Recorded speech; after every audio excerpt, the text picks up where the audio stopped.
안녕하세요, 백종원입니다.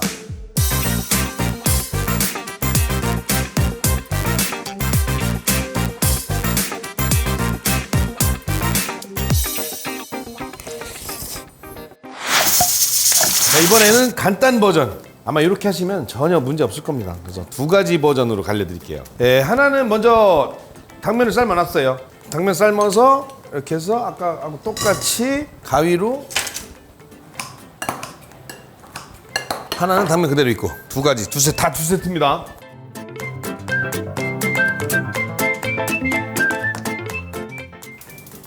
프라이팬 준비해 주시고, 식용유 가져가고, 소금 조금, 없어도 돼요. 소금은. 그러면 팬에다가 식용유 살짝, 이건 좀 넉넉하게 두르셔도 돼요. 두르시고, 자, 여기서 중요한 거는 이 있는 것 중에 숨이 제일 빨리 죽는 게 뭐죠? 시금치. 제일 오래 걸릴 건 돼지고기.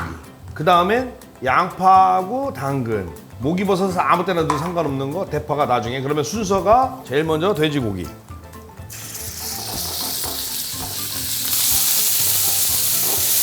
돼지고기에 약간 간이 되라고 소금을 뿌려주셔. 이건 플러스 알파 뿌려주셔도 되고 안 뿌려주셔도 되고. 돼지고기 어느 정도 익어갈 쯤에서 양파, 그 다음에 당근, 옆에 있던 대파가 딸려 들어가기도 하죠. 상관없습니다. 막 시금치도 딸려 들어가 상관없어요. 그냥 대충 다 넣어버려요. 참 성의 없이요. 목이버섯도 어디 까먹을까봐 다 넣어버려요. 여기서 중요한 거는 돼지고기만 익으면 돼요. 그래서 항상 까먹지 마시고 돼지고기를 최우선으로 넣고, 아, 돼지고기 저 정도면 바로 그냥 먹어도 되겠다 싶을 정도까지만 볶고 주시면 돼요. 아까 말씀드린 대로 여기 양파 들어갔으니까 뭐 후춧가루 조금 넣어주셔도 좋아요. 후춧가루. 자, 어느 정도 양파가 풀어졌다 그러면 이제 시금치까지 다.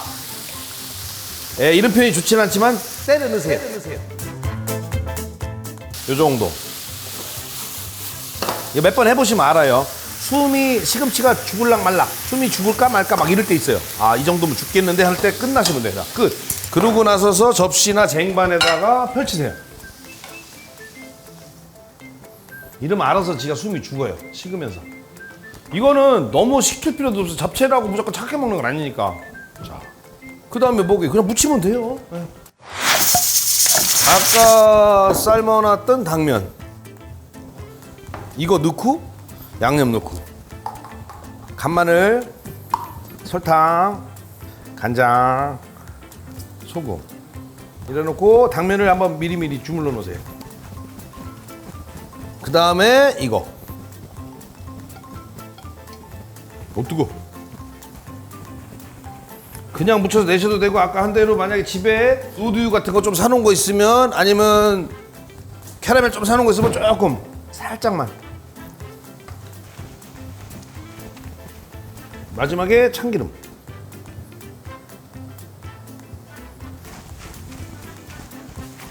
자, 다 됐습니다. 그래서 접시에다가 담아내. 이러고 나서 깨소금. 자, 감쪽같죠? 근데 먹어봐야지, 그쵸? 맛은 만든 사람의 특권.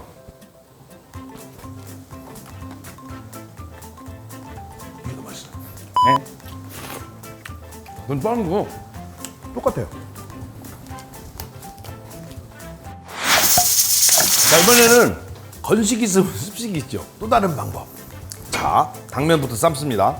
물에 불려놨던 당면을 삶아주세요. 일단 끓는 물에 당면을 건져주세요. 이게 더 간단 버전이에요. 자, 이렇게 해서 여기다가 찬물 틀어놓고 찬물에 헹궈요. 찬물에 딱 담궈 놓고, 나는 이리 와서 뭐 하냐면, 이 물 아깝잖아요. 여기다 아까 얘기한 대로 사정없이 돼지고기 먼저.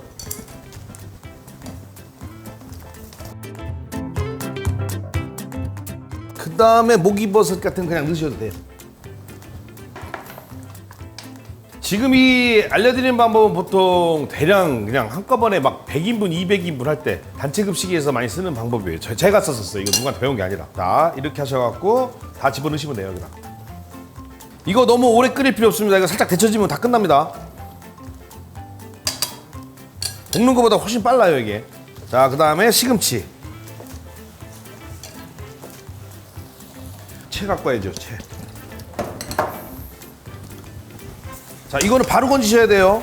가져가서 쳐. 이런 다음에 접시에다가 단 수분은 충분히 빼셔야 돼요. 이것도 역시 가위로 잘라주시고 볼에다가 넣으시고 수분 빠진 거 살살 약간 식혀주시면 돼요. 근데 이게 전부 다 물에 다 데쳐낸 거기 때문에 혹시라도 야 수분 어떡하지? 예, 별로 걱정하실 게 없는 게 당면이 이 묘한 녀석인 게 물기를 계속 빨아들입니다. 그래서 여기서 주의하실 거는 여기를 수분 억지로 빼지 마시고 당면의 수분만 충분히 빼내시면 돼요. 그런 다음에 나머지 재료 넣고 섞어주시면 돼요. 마늘, 설탕, 간장, 소금. 그 다음에 잘 섞어주시면 돼요. 그 다음에 데쳐놨던 채소들. 집에서 그냥 드시면 되고 만약에 사놓은 우유나 캐러멜이 있으면 여기다 넣어서 색깔을 내시면 돼요. 캐러멜 우유 너무 스트레스 받지 마세요. 안 넣으셔도 상관없어요. 전혀 맛에는 전혀 상관없어요. 색감 때문에 그런 거지. 마지막에 참기름. 참기름 꼭 들어가야 돼요.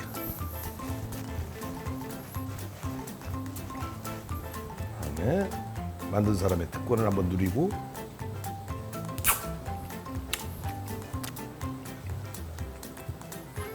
볶은 거하고 삶아내 데쳐낸 거하고 차이가 뭐냐면 거의 차이 없어요. 근데 문제는 아무래도 볶은 거에 비하면 데쳐낸 게 수분을 많이 갖고 있기 때문에 볶은 거나 일반 전통적으로 준비하는 방식에 비해서 간을 조금 더 하세요. 수분이 더 있으니까 조금 싱거울 수 있습니다. 근데 한번 해보고 나서 늘리세요. 거의 차이 못 느낍니다. 자, 어떤 게 볶은 거지? 까먹었네. 이렇지. 그 정도로 똑같잖아요. 드셔보시면 맛도 거의 똑같아요. 근데 여기서 이제 중요한 포인트는 이대로 하시지 마시고 참고하시라는 거예요. 우리 한식에 아시겠지만 한식 재료를 준비할 때 각자 재료를 준비하는 이유가 뭐냐면 섞고 나서 전체의 맛을 즐기기도 하지만 깊이 들어가면 씹으면서 재료 하나하나의 맛을 느끼는 게 우리 잡채의 매력이에요. 근데 이런 약간의 변칙 방법을 쓰게 되면 그 재료의 개별적인 하나의 맛을 느끼지 못하는 건 아니지만 섞여 있어요, 맛이. 그래서 정통적인 방식은 하나하나 재료를 따로 정성껏 해서 묻혀내서 한꺼번에 입안에 넣어서 하나하나 씹으면서 맛을 즐기는 거고 급하시면 이런 방법도 있다는 거지. 정석은 이겁니다. 여기서 하나 팁을 더 드리면 들어간 재료 중에 그래도 볶는 게 훨씬 맛있는 건 뭐냐면 양파예요. 시간이 없으시면 이렇게 한꺼번에 하시는데 따로 양파만 따로 볶아놨다 쓰시는 게 나아요. 양파는 후추 살짝 넣고 기름에 볶아놓은 양파가 훨씬 풍미가 좋습니다. 삶아서 데쳐낸 것보다. 다른 거는 별 차이 안 나. 고기도 사실 별 차이 안 나요. 고기도. 근데 양파는 차이가 납니다. 양파 하나로 인해서 이 잡채의 수준이 올라갈 수 있어요. 잡채에서 명절 재밌게 즐겁게 가십시오. 잠깐만. 중요한 팁을 안 드렸어요. 다시 왔어요.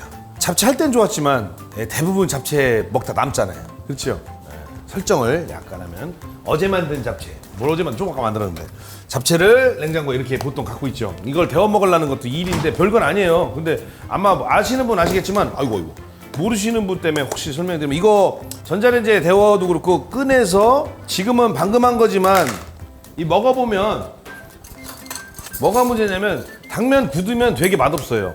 당면은. 그래서 이렇게 먹으면 지금은 제가 워낙 잘 묻혀놔서 이게 아직 되지만 보통 먹어보면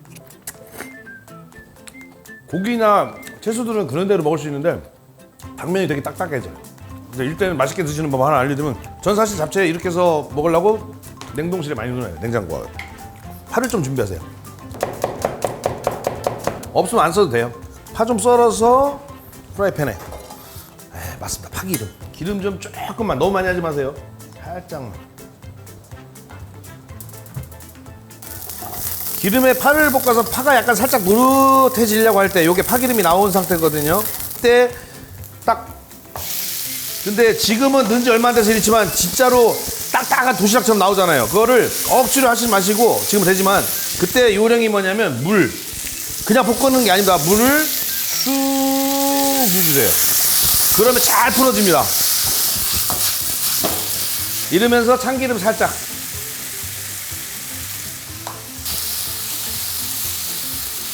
그러면 동시에 밥 준비. 접시에다가 밥. 자, 그런데 잡채밥 이렇게 먹으면 아까워요. 잡채밥 무조건 달걀 후라이 들어가야 돼. 중국식 달걀 후라이.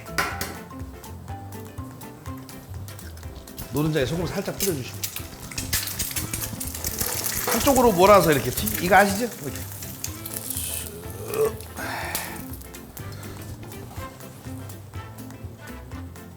예, 남은 것까지 싹 마무리. 예, 맛있게 드세요. 내가 먹어봐야 돼. 진짜 맛있는지 먹어봐야지. 잡채밥은 사실 진리 아닌가? 진리? 이럴 때 또 짜장 좀 있으면, 짜장이 생각나시면 만능짜장. 사실 이 맛에 잡채밥 하는 건데,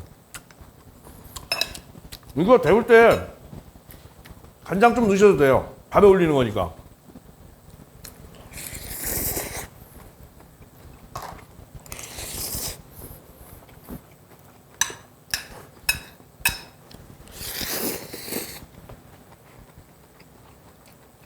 자, 잡채밥은 김치랑 먹어야 돼요. 김치 담는 것도 한번 해야겠구나.